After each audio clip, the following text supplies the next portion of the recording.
Assalamu alaikum dear viewers, hope you will be fine and having good time. Today's our lesson is God Driver by Padma Sajdev. It is lesson number 14 of class 9th tulip series J K Bose से जो इनका English है। तो actually ये poem Dogri ज़बान में लिखी गई है by Padma Sachdev. He is a Dogri writer and later it was translated into English by doctor Karan Singh. Doctor Karan Singh जो डोगरा राज था, जो डोगरों की जो हुकूमत थी, तो उनका आखिरी जो बादशाह था, किंग था या प्रिंस था, उसके बाद उनकी हुकूमत ख़त्म हो गई. तो उसी का ये उस doctor Karan Singh belongs to that very family. और अब वो he is a member of parliament and also वो कांग्रेस पार्टी से बिलोंग करता है, इंडियन नेशनल कांग्रेस. तो उसने ये पोइम फिर इंग्लिश में ट्रांसलेट की है. तो सबसे पहले हम पोइम को देखेंगे कि पोइम किस बारे में है, इसका सब्जेक्ट मैटर क्या है, थीम क्या है, वो चीज़ें हम पहले इसमें देखेंगे. फिर राइटर का बैकग्राउंड भी डिस्कस करेंगे, वो दूसरी चीज़ें. The poem is about the love a mother has for children. Poem का जो मेन थीम है, जैसे कि हमने जो एक और पोइम पढ़ी थी पिछली वीडियोज़ में, टैगोर की I can not remember my mother, वो अपनी माँ को याद कर रहा है, किन किन मौक़ों पर उसको अपनी माँ याद आती है. यहाँ पे भी वैसा ही थीम है. एक माँ का अपने बच्चों से कितना प्यार है, या वो माँ अपने बच्चों के लिए कोई भी कुर्बानी दे सकती है, even sacrificing his life for her children. एक माँ अपने बच्चों के लिए अपनी जान तक कुर्बान करने को तैयार रहती है. The poem is about the love a mother has for children. इस पोइम में एक माँ के बारे में है, तो वो अपने बच्चों के लिए उसमें कितना लव है, या वो इनके लिए अपनी लाइफ को रिस्क में डालती हैं. It is an eerie atmosphere that creates fear and dread. इस पोइम में शायर ने एक एरी एटमॉस्फेयर, एक ड्रेडफुल या फेयरफुल एक तरह का एटमॉस्फेयर क्रिएट करने की कोशिश की है, जिससे फेयर और ड्रेड रीडर में पैदा हो जाए, एक तरह की सस्पेंस या एक तरह की ड्रेड. तो वो चीज़ इसमें है, वो एलिमेंट इस पोइम में है. It is a tussle between the love mother has for her own self and the love she has for her children. इस पोइम में जो राइटर कहना चाहता है कि एक माँ का अपने आप से कितना प्यार है towards his own life and towards her children, और जो उसके बच्चे हैं उसमें उसको माँ को एक ही चीज़ सेलेक्ट करनी पड़ती है. She can even sacrifice his life for her children. एक माँ अपने बच्चों के लिए अपनी जान तक कुर्बान करने को तैयार रहती है. तो वो बच्चों की जान, जो बच्चों का लव है towards his children, that is more powerful then towards her own self, जो इसका अपने आप के साथ, अपने वजूद के साथ या अपनी लाइफ के साथ रिश्ता है. सो पोइम को हम देखेंगे, पोइम क्या कह रही है, शायर क्या कह रहा है. In the fearful silence of forest. जंगल में जो एक वो डरावनी खामोशी होती है, फेयरफुल साइलेंस होती है, बिल्कुल कोई आवाज़ नहीं आ रही होती है. आई हेयर, मैंने सुना, the sound of pause of A careful बुलबुल. मैंने आवाज़ जो सुनी वो किसकी सुनी, ऑफ ए बुलबुल, एक बुलबुल के चलने की, उसके पंजों की आवाज़ जब वो ज़मीन पे चल रहा है. Out in the night shaking the feathers on his head. रात का वक्त है, एक तो जंगल की खामोशी, और दूसरा जो it is time of night, रात का वक्त है, तो इससे एक और इसमें वो सीरियसनेस या एक एटमॉस्फेयर, एटमॉस्फेयर क्रिएट करने की कोशिश कर रहा है. आउट इन द नाइट, रात का टाइम है. Shaking the feathers on his head, वो अपने सर के जो पर हैं वो उनको हिला रहा है, उनको इधर उधर कर रहा है. To find food for its little ones. ये जो बुलबुल है ये रात के वक्त इसलिए बाहर निकला हुआ है, इसलिए इधर उधर चल रहा है, because she has to find food for four little ones. इसके ये जो मदर बर्ड हैं बुलबुल, इसके 4 छोटे छोटे बच्चे हैं, तो उनके लिए उसको कुछ खाना लाना है ताकि उनको खिला सके. हंगरी इन द नेस्ट, जो घोंसले में हंगरी हैं, जो घोंसले में भूखे पड़े हैं, उन्होंने बहुत टाइम से कुछ खाया नहीं है. तो ये जो बुलबुल हैं, ये जो मदर बर्ड हैं, ये अपने बच्चों के लिए कुछ खाना, कुछ दाना लाना चाहती हैं. मूविंग स्लोली, वो बड़ी धीरे से चल रही हैं, बड़े आराम से चल रही हैं. अफ्रेड, उसको खौफ है, क्योंकि जंगल में जो दूसरे जानवर होते हैं वो उनका शिकार करते हैं. Its ears pricked to pick some sound somewhere. इसके जो कान हैं वो कोई आवाज़ सुनना चाहते हैं. अगर कहीं से कोई आवाज़ आ रही है तो वो बड़ा ध्यान लगा रहे हैं कि ये आवाज़ कहाँ से आ रही है. That means she is alert, वो बड़ी अलर्ट है कि कोई उस पर अटैक न करे, कोई उस पर हमला न करे. सो वो बड़ी खामोशी से चल रही है और कोशिश कर रही है कि अगर कहीं से कोई आवाज़ आ रही है, कोई खतरा उसको लग रहा है कि आ रहा है, तो वो आवाज़ सुने, उस तक वो पहुंच सके. When a grain in it is beak. इसके जो चोंच हैं उसमें एक ग्रेन है, एक दाना है, with a grain in it is beak, उसकी जो चोंच है उसमें एक दाना है, ग्रेन है। इट हेस्टन्स टू द नेस्ट, ये दाना लेकर वो बड़ी जल्दी से नेस्ट की तरफ वापस जाना चाहती हैं, घोंसले की तरफ वापस जाना चाहती हैं। It is twittering fledglings do not know, इसके जो ट्विटरिंग जो बच्चे हैं वो बड़ी ट्विटर कर रहे हैं, चहचहा रहे हैं, आवाज़ कर रहे हैं। डू नॉट नो, उनको पता नहीं है। The forest is in the throes of fear, जंगल में हमेशा एक खौफ रहता है, या जंगल में हमेशा एक रिस्क रहती है कि जो ताकतवर जानवर हैं, जो ताकतवर जो एनिमल्स हैं या बर्ड्स हैं, वो छोटे जानवरों का, उनसे कमज़ोर जानवरों का शिकार करते हैं। दे कंटिन्यू चिर्पिंग, उनको इस बात की बिल्कुल पता नहीं है, वो अपनी जो ये चहचहाना या चिर्पिंग है उसमें बिल्कुल वो मशगूल हैं, उसमें बिल्कुल मगन है। द बुलबुल ट्रम्बल्स, ये जो मदर बर्ड है, ये बुलबुल, वो थर थर आ रहा है। Moves with his head raised, वो अपना सर ऊपर की तरह उठाए हुए हैं ताकि कहीं से भी कोई आवाज़ आ जाए तो वो सुन सके, तो उस तक वो पहुंच सके।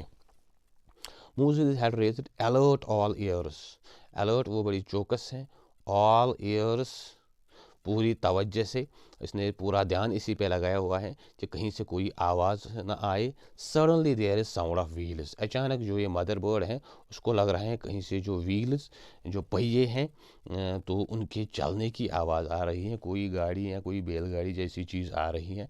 The sound of dry leaves crackling, ये जो पहियों के चलने से जो ये ड्राई लीव्स हैं, जो खज़ां में पत्ते पर ये गिरते हैं तो वो खुश्क हो जाते हैं, तो उनकी क्रैकलिंग, उनके चटकने की आवाज़ आ रही है, उनके टूटने फूटने की। The sound rising and subsiding, ये जो साउंड है पहिए की के चलने की, ये थोड़ी बहुत बढ़ रही है फिर कम हो जाती हैं।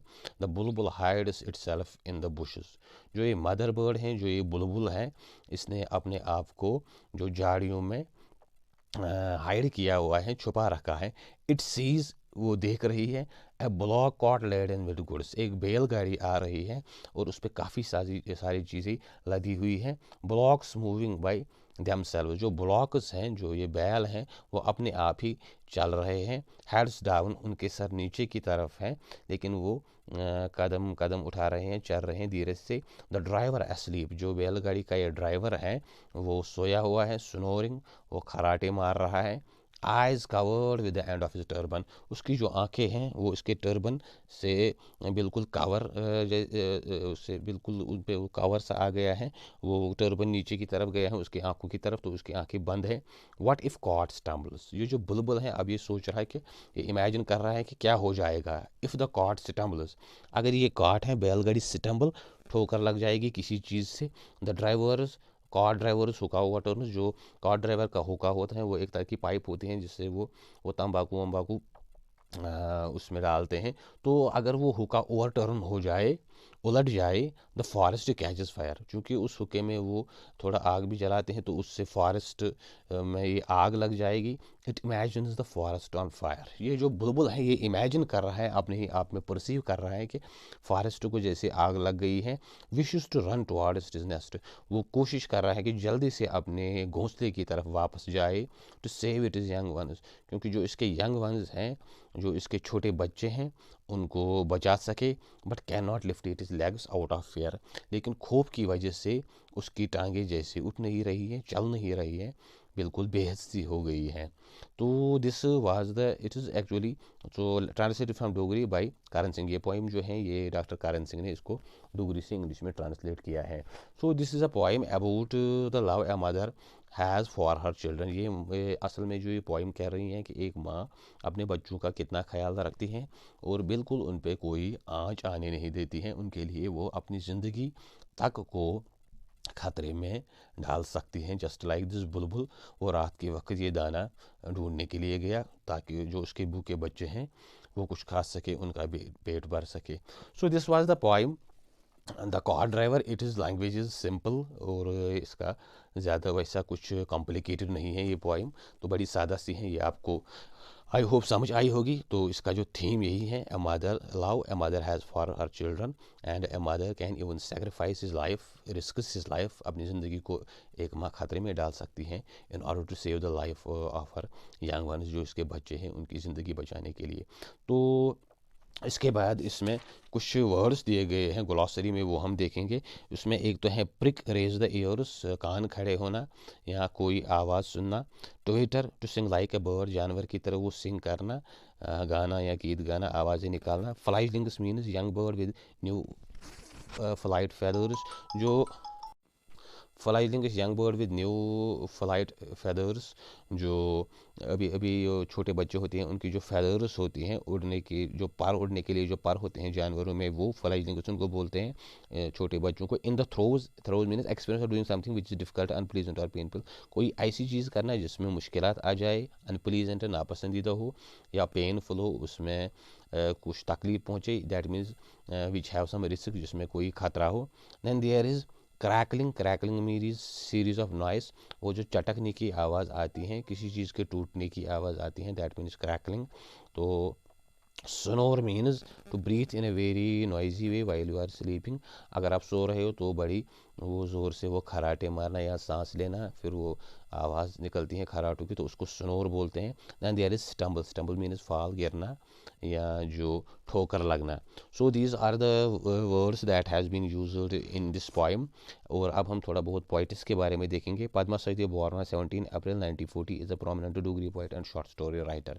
जो पोइम है, जो पोइटस है इस पोइम की, पद्मा सचदेव, तो उसकी जो बर्थ हुई है वो 17 अप्रैल 1940 को हुई है, that means before the independence. Is a prominent Dogri poet, वो एक मशहूर डोगरी पोइट है, एंड शॉर्ट स्टोरी राइटर, और जो शॉर्ट स्टोरी राइटर हैं। Her writings gave new face lift to Dogri literature, उसकी जो राइटिंग्स हैं, उसकी जो वर्क्स हैं, उसने डोगरी लिटरेचर, डोगरी अदब है, डोगरी ज़बान में जो लिखा जाता है उसको एक नई जहत दी, एक नई मदद दी और उसको स्प्रेड किया। She has been widely read and acknowledged in literary circles, जो अदबी हल्के हैं, जो लिटरेरी पर्सनालिटीज़ होती हैं या जो लिटरेरी ग्रुप्स होते हैं, तो उसमें उसको काफ़ी एक्नॉलेज किया जाता है और उसकी जो वर्क्स हैं उनको काफ़ी पढ़ा जाता है, उसकी जो बुक्स हैं या पोइट्री हैं। She has written about women related subjects, उसकी राइटिंग्स में जो थीम है that is related to women, that means feminism, जो इशूज़ औरतों से रिलेटेड जो इशूज़ हैं वो चीज़ें इस पोएम में उनकी जो वर्क्स हैं पद्मा सचदेव की, तो उसमें उन पर ज़्यादा फोकस किया जाता है। नेचर एंड ह्यूमन इमोशंस, तो जो नेचर है, इंसानी फितरत है, ह्यूमन इमोशंस जो इंसानी जज्बात होते हैं, ह्यूमन साइकोलॉजी से रिलेटेड, तो वो चीज़ें उसमें, हर पोइट्री इज़ इंटेंसली इमोशनल। इसकी जो पोइट्री है, उसकी जो शायरी है, उसमें काफ़ी जज्बातों से भरी पड़ी हैं, that is related to the human emotions. She was award 1971 Sahitya Akademi award for her collection of poems, Meri Kavita Mere गीत।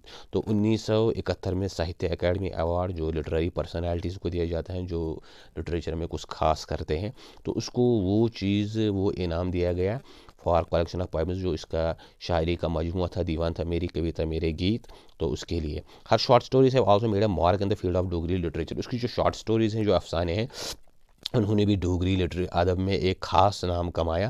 Besides 5 anthologies of poetry, Padma has penned four Diwan Khana एम मितवागर। एक तो इसकी जो 5 जो एंथोलॉजीज ऑफ पोइट्री हैं, दीवान हैं या मजमूए हैं शायरी के, तो पद्मा ने एक तो पैनल किया है, लिखा भी है फॉर दीवान खाना एंड मितवागर।